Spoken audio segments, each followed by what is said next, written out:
Okay, so we are almost through. If you've watched all the videos in this series, you are about to be a School Collector Pro. Um, so far, we've gone over how to set up an event.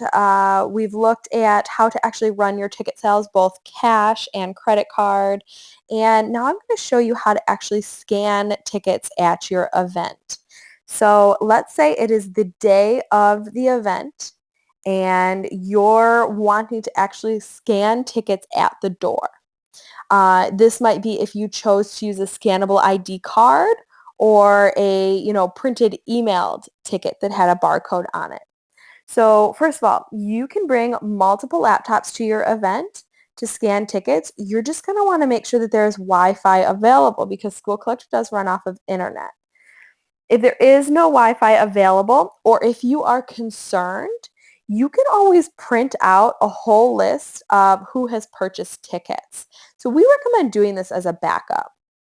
So if I go on View Add Tickets, I haven't gone through a whole lot of sales. You should hopefully have a lot more students here. You can actually click right here and download an entire ticket list.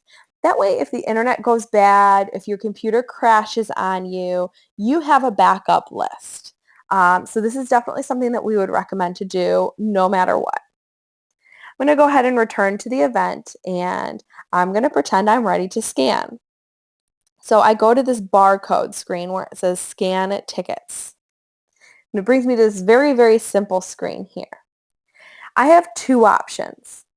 I can scan a ticket with a USB scanner. So right in my computer, I just simply plug in the scanner.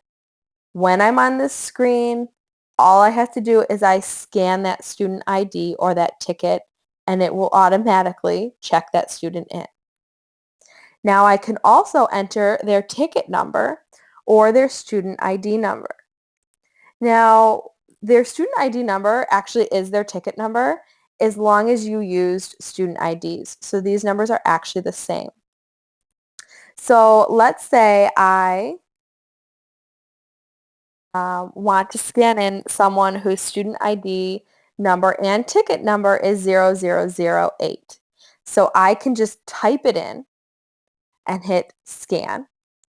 And we see that Tara Stuckey was checked in at this time.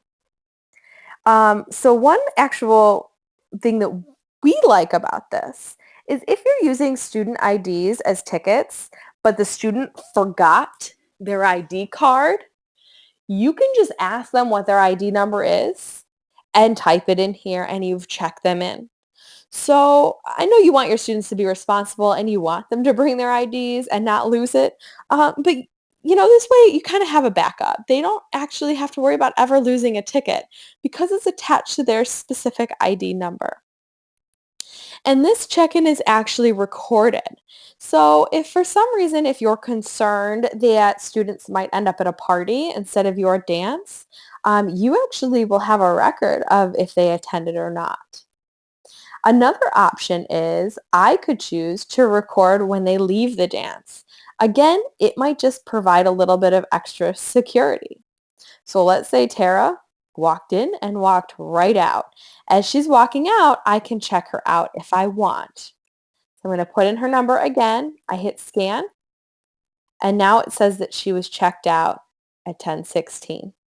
Again, maybe it's just a little bit of security, and we see right here we've recorded both the check-in and check-out times.